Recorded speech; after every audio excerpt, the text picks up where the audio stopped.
안녕하세요. 오늘도 좋은 날입니다.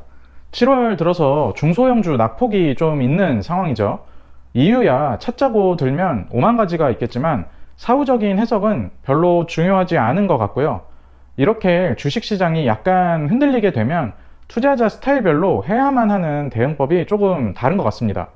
통상적으로 저와 같이 바텀업으로 기업에 투자하는 사람들은 시장 이슈로 주가가 빠졌을 때 저가 매수를 많이 하는 편이고요. 자기가 바텀업 투자자인데 실컷 오른 핫한 종목 고점에서 추세 좋다고 매수하고 7월처럼 시장 흔들렸을 때 리스크 관리한다고 다 빠진 가격에서 매도하면 본인 투자 원칙에도 맞지 않을 뿐더러 수익도 못 보고 포트는 녹아버려서 지속 가능한 투자를 하기도 어렵게 됩니다. 요즘 같은 때에는. 오늘은 이렇게 시장이 흔들렸을 때 바텀업 투자자가 봐야 할 것이 어떤 것인지 저번 영상과 연결해서 이야기를 해볼게요.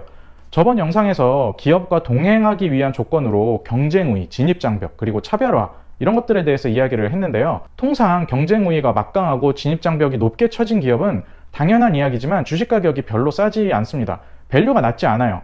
그런데 종종 할인을 제공해 줄 때가 있는데 그게 언제냐면 매년 한두 번씩 찾아오는 5에서 10% 정도, 15% 정도 시장이 급락하는 시기입니다.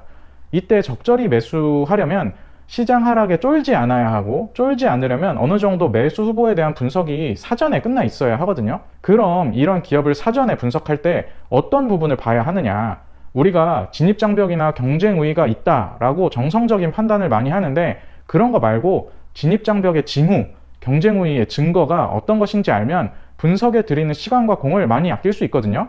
과연 그런 표적이 있느냐? 이 책에서는 있다고 말하고 있습니다. 경쟁 우위가 무소불위의 영속적인 특성은 아니지만 대체로 경쟁 우위가 막강한 기업들은 재무제표나 사업보고서에 투자자가 찾을 수 있는 경쟁 우위의 그림자가 드리워져 있는데 그 특징을 두 가지로 말하고 있어요. 오늘 이 두 가지에 대해서 이야기를 해보겠습니다. 실제로 저도 투자 아이디어를 생각할 때 이런 것들을 적용해 보려고 노력하고 연습을 많이 하는 편이에요. 제가 격주로 업로드하는 주민 영상에서도 말미에 관심 있게 보고 있는 기업에 대해서 이야기를 늘 하는데 그때 제가 보는 기업들도 전부 다 그런 것은 아니지만 주로 이 두 가지 특성에 근거해서 찾으려고 노력을 많이 하고 있습니다. 굉장히 간단한 특징이에요. 그 두 가지 특징이 뭔지 살펴보면 첫 번째로 투자자가 쉽게 찾을 수 있는 것은 특정 사업의 시장 점유율입니다. 시장 점유율이라고 하면 뭐야 그거 모르는 사람도 있어? 라고 할 정도로 상식적인 사항이죠. 근데 이 책에서는 경쟁 우위의 명징한 징후 가운데 하나가 장기간 압도적으로 높은 시장 점유율이라고 말합니다. 장기간이 중요해요. 예를 들어서 어떤 산업과 시장의 수익성 그리고 성장성이 굉장히 좋다고 가정을 해볼게요. 만약 이 시장, 산업에 참여 기업들이 안정적으로 포진해서 그 순위와 리스트가 바뀌지 않았거나 1위 기업이 수년에 걸쳐서 그 압도적인 위치를 계속 점유하고 있다면 이 시장에 경쟁 우위가 존재할 가능성이 높다고 이 책은 이야기하고 있습니다. 반대로 한 개의 지배기업을 골라내기 힘들거나 시장 1위 기업이 계속 바뀐다면 지속 가능한 경쟁 우위를 누리고 있는 기업이 없다는 것이고요. 책에서 이렇게 경쟁 우위나 진입장벽이 없는 시장의 예시로 과거 데스크탑 PC 시장을 들었어요. 지금 제 나이 정도 되신 분들은 컴팩, IBM, 세진컴퓨터, 삼복컴퓨터 이런 거 다 아실 거예요. 기억 나시죠? 삼복컴퓨터, 체인지업 이런 거는 박찬호가 광고하고 그랬잖아요.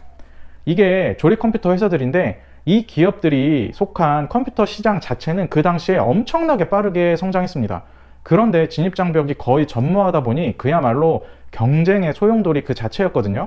수많은 기업들이 1위를 잠깐 했다가 몇 년 후에 망해서 부도나고 그랬습니다.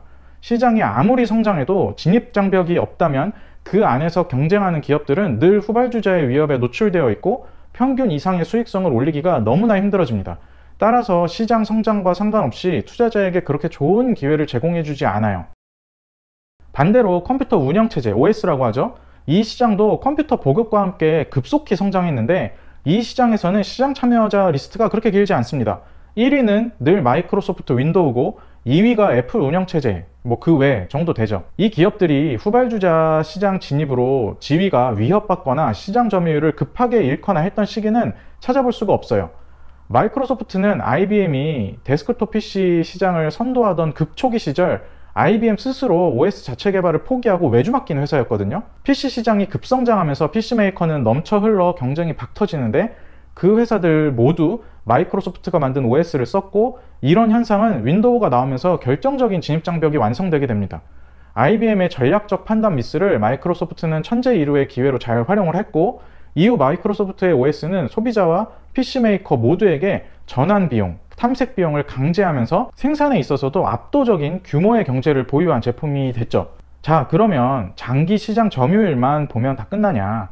여기서 더 중요한 것은 이런 시장 점유율을 볼 때 함께 봐야 하는 두 번째 특징이 있다는 점입니다. 그게 뭐냐면 바로 평균 이상의 자본이익률이에요. 시장 점유율과 자본이익률은 엔드 조건입니다. 만약 어떤 시장에서 특정 회사가 장기간 압도적인 지위를 유지하고 있으면서 자본에 대한 이익률이나 쉽게 찾아볼 수 있는 영업이익률, 이런 것들을 일반적인 수준보다 높게 뽑아내고 있다면 이 기업은 경쟁 우위와 진입장벽을 갖췄을 가능성이 매우 높다고 이 책은 이야기하고 있어요. 상식적으로 생각해보면 굉장히 논리적입니다. 자본주의적 파괴는 돈이 되는 곳에 집중됩니다. 시장에서 돈이 특별히 된다라고 하면 수많은 후발주자가 시장에 진입해서 단물을 빨아먹으려고 안달이에요. 진입장벽이 없다면 그런 후발주자 진입을 막지 못하죠. 그래서 경쟁이 격화되면서 시장은 단물이 싹 다 빠지게 되고 마침내 참여 기업들의 이익률은 평범하거나 혹은 평범하지도 못한 수준까지 곤두박질 치게 됩니다. 한 예로 바로 얼마 전까지 돌풍을 일으켰는데 이제는 폐업 러시 중인 탕후루 가게들만 봐도 알 수 있죠. 그런데 이렇게 돈을 찾아서 눈이 빨갛게 된 경쟁자들이 어떤 기업이 누리고 있는 특별히 높은 수준의 이익을 수년간 목도하고도 그 시장에 감히 진출하지 못하고 있고, 그래서 해당 시장의 1위 기업이 높은 수준의 자본이익률과 영업이익률을 계속 뽑아먹는 것을 지켜보고 있다면, 역으로 이 1위 기업은 잠재적 경쟁자들이 감히 시장에 진입할 엄두를 내지 못하게 만드는 상당히 강력한 무언가가 있다는 뜻이 되겠죠. 그런 기업이 어디가 있을까요? 가장 쉽고 편하게 살펴볼 수 있는 것이 종합반도체 회사들입니다. IDM이라고 하죠. 엄청난 장치 산업이라 사이클이 극심하다는 단점이 좀 있지만 이 회사들이 업사이클에서 뽑아먹는 이익은 상상을 초월합니다. 예를 들어서 20년에서 21년 팬데믹 이후에 폭발적인 IT기기 수요를 등에 업은 반도체 슈퍼사이클에서 삼성전자의 반도체 부분 영업이익률은 무려 53%에 육박하는 수준이었어요. 정도의 차이가 있지만 업사이클마다 IDM 3사가 압도적으로 돈을 벌고 있거든요. 이렇게 젖과 꿀이 넘쳐흐르는 땅에 오랜 세월 IDM 3사, 삼성전자, 하이닉스, 마이크론 이 세 개의 회사 이외에 경쟁자가 진입하지 못하고 있고, 전 세계 메모리 수요를 이 세 개 회사가 다 나눠먹고 자기들끼리 해먹고 있습니다.